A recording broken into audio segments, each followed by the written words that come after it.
When the colonel's wife gave birth to twins, the whole town came to see. The parlor was filled with whispers, the sound of polished boots shifting on wooden floors and the faint hum of cicadas outside pressing against the thick Georgia air. The colonel stood proud, his gold watch chain glinting in the candlelight, waiting for the midwife to announce his legacy, his future heirs. But when the first child was lifted, pale and blue-eyed, and the second followed brown as the Mississippi mud, the room went silent. The nurse dropped her towel. The colonel's smile froze mid-curve, his eyes narrowing, as if his mind refused to translate what his eyes could see. The midwife, a trembling woman with hands worn from too many quiet births, whispered, "Lord, have mercy." For a long, dreadful moment, no one moved. The twins cried, their tiny voices echoing through the house like a curse spoken in two tongues. The colonel's wife Clara lay still, pale as the sheets, her chest rising and falling in shallow breaths. She didn't look at her husband. She didn't look at the babies either. Her gaze was fixed on the ceiling, as if she knew that the life she had just brought into the world had already rewritten everything. In that moment, a secret that had lived in the shadows of Magnolia Creek Plantation was born, right there in front of everyone. Whispers spread faster than the wind that carried them. Servants exchanged glances but said nothing. The midwife crossed herself. Even the colonel's hounds outside began to howl, as though they could sense something had broken. The colonel took a slow step forward, his boots echoing like gunshots against the floorboards, and for the first time, no one dared meet his gaze. This isn't just a story about betrayal. It's about power, obsession, and the price of love, when the law itself forbids your heart from beating for the wrong person. Tonight, we travel back to 1847, to a plantation in Georgia where every whisper could kill, and every secret had a master. A place where bloodlines defined worth, and one forbidden night would unravel an empire built on silence, because beneath the polished wood and the white-pillared walls of Magnolia Creek, there was a truth so dark it couldn't stay buried forever. And it all began with a woman who dared to love the one man she was never supposed to touch. Before we step back into this haunting story, I want to ask you something. Where are you watching from tonight? Let me know in the comments below. And don't forget to hit that subscribe button if you want more true dark stories from history that the world tried to forget. Magnolia Creek wasn't just a house. It was a heartbeat. Every brick, every cry, every whip crack echoed through the same bloodline that built it. And no matter how pretty the white paint looked, it was painted over rot. The plantation sat on a rise just outside of Augusta, Georgia, where the magnolia trees bent low under their own perfume and the summer air was thick enough to taste. From a distance, it looked peaceful. Sunlight glinting off white columns, the steady rhythm of cicadas in the trees. But inside those walls, peace was a lie. Colonel William Ashford ran the place like a man conducting a symphony, each note measured, each life accounted for. He was a veteran of the Mexican War, a man whose medals shone brighter than his conscience. The locals called him the Gentleman of Magnolia Creek, a title he wore like armor. To his peers, he was grace and discipline wrapped in a pressed uniform. But those who worked his fields saw a different man, one whose civility was nothing more than cruelty wearing gloves. He believed in order, in hierarchy, in the divine right of ownership. His voice carried over the cotton rows each morning, as if even the land itself needed his permission to breathe. But there was one thing he could not control, the quiet distance growing between him and his young wife, Clara. Clara Ashford had come from Charleston, barely 20 when she married the colonel. She had been raised on poetry and piano lessons, on the belief that a lady's purpose was to stand beside her husband and smile. But Magnolia Creek wasn't the dream she'd been promised. It was a cage dressed in lace. By day, she moved through the house like a ghost, writing letters she never sent, tending to flowers that wilted before they bloomed. By night, she stared from her veranda at the workers' quarters beyond the oak trees, where the sound of chains clinked softly like wind chimes. Among those workers was a man named Elijah. He rarely spoke, but when he did, people listened. He was known for fixing what others couldn't: clocks that refused to tick, fences split by storms, tools rusted by time. They said his hands could heal anything except his own freedom. His mother had been born on that same land. His father sold before Elijah learned to walk. To the colonel, Elijah was just another strong back. To Clara, he was something she couldn't quite explain, a stillness in a world that never stopped screaming. Sometimes, when the evening breeze carried the smell of rain, Clara would see him in the distance, shirt clinging to his back, sweat glinting under the moonlight.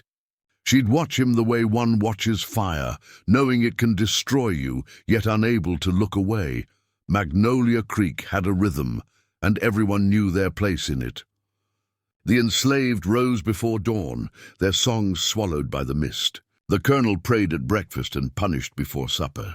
Clara smiled through dinners with visiting men who spoke of crops and profits, never of the people who made them. And every night, the same question hung over that house like a ghost. How long could a heart survive in a place that refused to recognize it? Because beneath the white columns and magnolia blossoms, something was already cracking. And soon, even the colonel's perfect order wouldn't be enough to hold it together. It wasn't lust that broke the rules first. It was loneliness, and loneliness can turn even the proudest heart into a beggar. The days at Magnolia Creek stretched long for Clara. Hours marked not by clocks, but by the sound of distant shovels, the soft rustle of skirts, and the hollow ticking of a broken fountain in the garden that no one had bothered to fix. She spent her afternoons beneath the magnolia trees, reading verses from Byron and Dickinson aloud to herself, just to hear another voice in the stillness. Sometimes she'd catch her reflection in the rippling water of the fountain, her eyes rimmed with fatigue, her smile practiced and empty. It was there, in that silence, that Elijah first appeared. He had been sent to repair the fountain, another task the colonel found beneath his attention. Clara didn't speak at first. She only watched from her chair as Elijah knelt beside the marble basin, his hands steady, his movements slow and deliberate. The air between them was fragile, charged with the quiet understanding that they existed in two worlds that were never meant to touch. When the water finally began to flow again, the sound was almost holy, like something dead had come back to life. Clara stood, her fingers grazing the edge of her book. "You fixed it," she said softly. Elijah didn't look up. "It wasn't broken, ma'am," he answered. "Just forgotten." Their eyes met then, for the first time, and something passed between them that neither could name. It wasn't defiance. It wasn't sin. It was recognition, the kind that makes the soul remember what it once was, before fear taught it how to hide.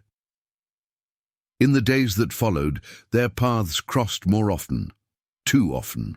A glance in the hallway, a brief exchange in the stables when a horse had gone lame, a few words traded in whispers that dissolved into silence as footsteps approached. Each moment was small enough to be denied, yet heavy enough to change everything. Sometimes in the evenings, Clara would leave the parlor window open just to hear the distant rhythm of the workers' songs drifting through the trees. Elijah's voice carried above the others, low, steady, mournful. It made her ache in a way she didn't understand. She told herself it was pity. She told herself she was just lonely. But deep down, she knew that pity didn't make your hands tremble. Elijah, too, fought against the current, pulling him closer. He knew what it meant to look at the master's wife for too long.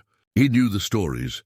Men hanged for less, women sent away to their families with shame that never left their names. But something about her gentleness disarmed him. The way she spoke to him without command. The way she listened.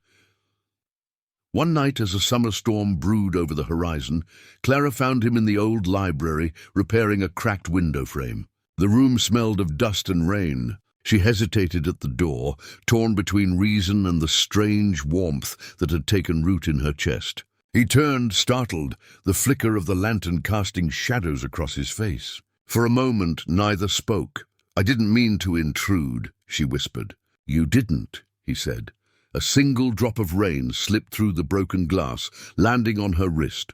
She flinched, and he reached, instinctively brushing it away. Their hands met, just for a heartbeat, brief, trembling, forbidden.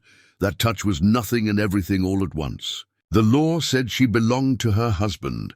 The land said Elijah belonged to the soil. But in that fleeting second, both of them forgot who owned what. The world outside the library didn't exist, only the storm building inside them. And though they pulled apart before another word was spoken, something irreversible had begun. Something that would not stay secret for long. The night it happened, the air felt different, thick, electric, like the whole world was holding its breath. The colonel had ridden out to Savannah that morning, chasing business or power or something else that never seemed to fill him. By sundown, the clouds had rolled in from the east, heavy and dark, pressing down on Magnolia Creek like a curse about to break. Inside the manor, candles flickered and hissed as the wind found its way through every crack in the walls. Clara stood by the window, watching lightning stretch across the horizon like white veins through the sky. Each flash lit up the fields, rows of cotton swaying like ghosts in the distance. Somewhere beyond the stables, thunder cracked, and the sound echoed through her bones. She couldn't explain why she moved, why her feet carried her down the grand staircase, through the back hall, and into the storm. By the time she reached the stables, her dress clung to her skin, soaked and heavy. The scent of rain and earth filled the air. Inside, the horses stamped nervously, their eyes wide with flashes of light. And there he was, Elijah, shirt clinging to his back, lantern swinging from a hook as he tried to calm a restless mare. He turned at the sound of her footsteps. For a long moment neither spoke. The rain hammered the roof above them, loud enough to drown out the sound of their own hearts. Clara's voice broke the silence first, trembling. "Elijah, I shouldn't be here." He didn't move closer, but his eyes said what his lips couldn't. "Then why are you?" Lightning lit the space between them, his face illuminated for just a heartbeat. He looked both powerful and afraid. She took a step forward. "Do you ever dream of being free?" she asked softly. Elijah looked away, his hands tightening around the reins. "Dreams don't belong to people like me, Mom." "Don't call me that," she said, too quickly, too desperate. "Please." The words hung between them like forbidden fruit, heavy with danger. The storm roared louder, shaking the wooden beams above. He finally looked up, and for the first time, she saw something unguarded in his eyes, longing, sorrow, fire. "I dream," he said finally, his voice low. "But freedom. Freedom's not a place. It's a moment, a breath, and it's gone before you even know you had it." She stepped closer again. The space between them dissolved until she could feel his breath against her skin. "Then maybe," she whispered, "we can borrow just one." The thunder cracked again, and the lantern went out. The only light came from the lightning that tore through the sky outside, illuminating their faces in flashes, like a photographer's bulb catching sin on film. When his hand found hers, it wasn't bold or defiant. It was slow, uncertain, reverent, as if asking permission from a world that had already said no. He brushed a strand of wet hair from her cheek. She closed her eyes. And in that moment, every rule, every law, every unspoken warning drowned beneath the storm. The kiss came like a confession, quiet, trembling, soaked in fear. The rain poured harder, drumming on the roof as if heaven itself wanted to drown what it had just witnessed. But they didn't stop. They couldn't. The night swallowed their whispers, their shaking breaths, their guilt. And when the storm finally began to fade, something far greater than love had taken root, something neither of them could ever undo. The rain washed away the rules that night, but it also planted a seed that would destroy them all. By the time the cicadas returned that next summer, Magnolia Creek had gone quiet. The laughter that once echoed through its marble halls had vanished, replaced by whispers and the soft shuffle of servants who no longer dared to meet Clara's eyes. Her dresses no longer fit, her walks grew slower, and the air around her seemed to hum with a tension no one dared name. The colonel had noticed the change first, the way she flinched when he touched her shoulder, how her gaze seemed to drift far away even while he spoke. But he said nothing. In the South, silence was its own kind of armor. And when the rumors began, when the maids whispered that the mistress had grown pale and sickly, and that perhaps the Lord had blessed her womb, the colonel felt his pride swell again. A child, an heir, proof that God still smiled upon the Ashford name. But Clara's heart beat not with joy, but with terror. Every night, as she lay beneath the heavy canopy bed, she would run her hand over her belly and pray. Not to be spared, not to be forgiven, but that no one would see what she already knew. By late autumn, the town had gathered around the manor like crows before a storm. The midwife was summoned, her hands trembling as she unpacked her cloths and herbs. The colonel paced outside the room, boots echoing against the hardwood. Rain pressed against the windows, not a thunderstorm this time, but a steady, relentless drizzle, as if the sky itself refused to look away. Inside, Clara screamed, a sound that didn't belong to a lady of breeding, but to a soul tearing itself in two. The first child came just after midnight, pale as linen, blue eyes, a perfect Ashford heir. The room filled with relief, soft prayers, tears of joy. The midwife smiled weakly, wrapping the baby in a blanket of white. But Clara didn't rest. She clutched the sheets, her voice hoarse. There's another." The midwife froze. Then with a look of dawning dread, she went back to her work. The second child arrived minutes later, smaller, quieter. But when the midwife lifted him to the candlelight, the room fell silent. His skin was the color of warm earth, his hair dark and curling, his eyes deep brown, unmistakable. One nurse dropped her towel. The midwife's lips moved, but no sound came out. The colonel, hearing the stillness from the hall, burst through the door. At first he smiled, a father twice blessed. But then he saw, and the smile turned to stone. The veins in his neck swelled. His hands trembled. What is this?"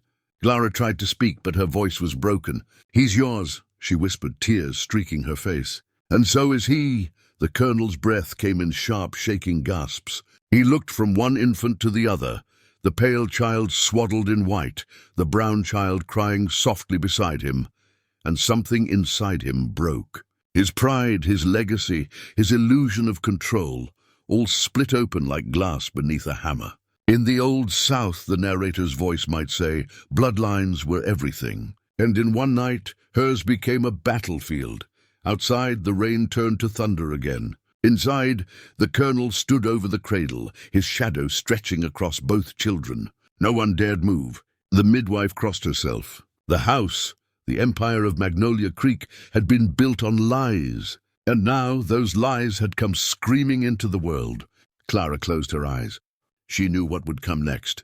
But for one fragile heartbeat, as she listened to both her sons cry, one with her voice, one with Elijah's, she allowed herself a single, silent truth that love, once buried in shame, had found a way to be born.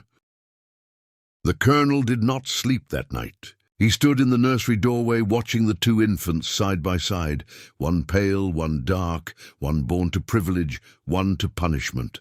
His jaw clenched with every breath. The thunder outside had faded, but inside him the storm had only just begun. By morning, Magnolia Creek was a house of ghosts. No one spoke above a whisper. The servants moved like shadows. The colonel's boots struck the marble floors like gunshots. And before breakfast he gave the order that would doom them all. "Bring me Elijah." They found him by the stables, wrists bound before he could utter a word. The men dragged him to the whipping post, the same one he had repaired the year before. The colonel followed, silent, his face as pale as the ash that would one day cover the fields. When the first strike landed, the sound cut through the morning air like thunder splitting wood. The workers turned away, some weeping, others staring at the ground. Clara heard it from the house. She ran to the window, her screams swallowed by the wind. "Please," she cried. "He's done nothing." But the colonel's rage was a thing beyond reason. He struck again and again, his breath ragged, his voice hoarse. "You disgrace me in my own home," he spat. "You stain my name, my blood, my legacy." Elijah didn't beg. He didn't scream. He only lifted his eyes once, toward the house, toward the window where Clara stood. And in that silent exchange, forgiveness passed between them. not for what they had done, but for what the world had forced them to become. That night the plantation didn't sleep. Whispers spread from cabin to cabin, words like enough, freedom, tonight. They had seen too much, lost too many. The blood that stained the whipping post was the spark that lit a fuse no master could smother. Clara moved through the house like a ghost. The colonel had locked her away, her cries ignored, her hands trembling as she held her children. But when the house fell silent in the dead hours before dawn, she made her choice. She wrapped the twins in blankets, crept down the servants' stairwell, and slipped into the darkness. She found Elijah where they had left him, half conscious in the barn, the moonlight cutting across his blood-streaked back. She fell to her knees beside him, tears mixing with rain. "I can't leave you here," she whispered. He looked up at her, barely breathing. "You have to go." "I won't," she said. "Not again." Outside the first cries rose, not of pain this time, but of defiance. A lantern was thrown, a shout, then another. Within moments, fire leapt from the cotton fields, red and alive. The rebellion had begun. Elijah struggled to his feet, leaning on her shoulder. The two moved through the smoke-filled night. The twins cradled close as chaos tore Magnolia Creek apart. Flames climbed the fences. The workers ran for the woods. Men with rifles stumbled through the dark, shouting orders swallowed by the roar of fire. In the heart of the inferno, the colonel appeared, his face twisted, eyes wild. "You!" he bellowed, raising his pistol toward Elijah. Clara stepped in front of him, clutching her children. "You'll have to kill us all," she said, voice breaking but unshaken. The colonel hesitated. For a moment he saw his wife, his children, his blood, and then he saw only betrayal. His finger tightened on the trigger. But before he could fire, Elijah lunged forward, knocking him to the ground. The shot rang out, echoing across the burning fields. Clara screamed as Elijah fell. The colonel stumbled back, the smoke curling around him like judgment. Elijah's hand reached out, trembling, brushing against Clara's as he whispered, "Take them, and go." His eyes found the twins, one pale, one dark, and for the last time he smiled. Then he was still. Clara ran, clutching her sons, her dress torn, her breath ragged. Behind her, Magnolia Creek burned, the fields, the mansion, the history built on cruelty and lies. Some said the flames came from hell. Others said they came from love. When the sun rose, the great house was nothing but embers. The colonel was gone. The workers scattered, some to freedom, some to the forest, some to the grave. And somewhere beyond the smoke, Clara disappeared into the world with her two sons, a living sin, a living miracle, and the ashes of a place that had tried to own them all. They say time buries everything, sins, secrets, even names. But the land never forgets. Magnolia Creek may have burned that night, but its ashes settled deep, feeding the soil like memory itself. Years passed. The war came and went. The South bled and rebuilt, and with every generation the truth was rewritten, softened, erased, or locked away in ledgers and family Bibles. But beneath the polite stories of the proud Ashford line, a fracture remained, a secret that refused to die. The two sons of Clara Ashford grew into men under different suns. The pale twin, William Jr., was raised as heir to what was left of the plantation. The town accepted him without question, his name restoring the illusion of purity his father had nearly destroyed. He grew up learning the rules of power, the etiquette of silence, and the comfort of forgetting. The other boy, Samuel, vanished before his first birthday. Some said Clara took him north. Others whispered that she died along the way. No one could ever prove it. But rumors found a way of surviving, passed in kitchens, in songs, in the corners of churchyards, where old women remembered more than they should. William Jr. inherited the plantation in 1872, when he was only 25. By then, Magnolia Creek was no longer a place of chains, but it was still a place of ghosts. The cotton fields grew again, the house rebuilt, grander, whiter, emptier. The magnolia tree by the fountain still bloomed every spring, though its roots dug through the blackened earth where Elijah had once fallen.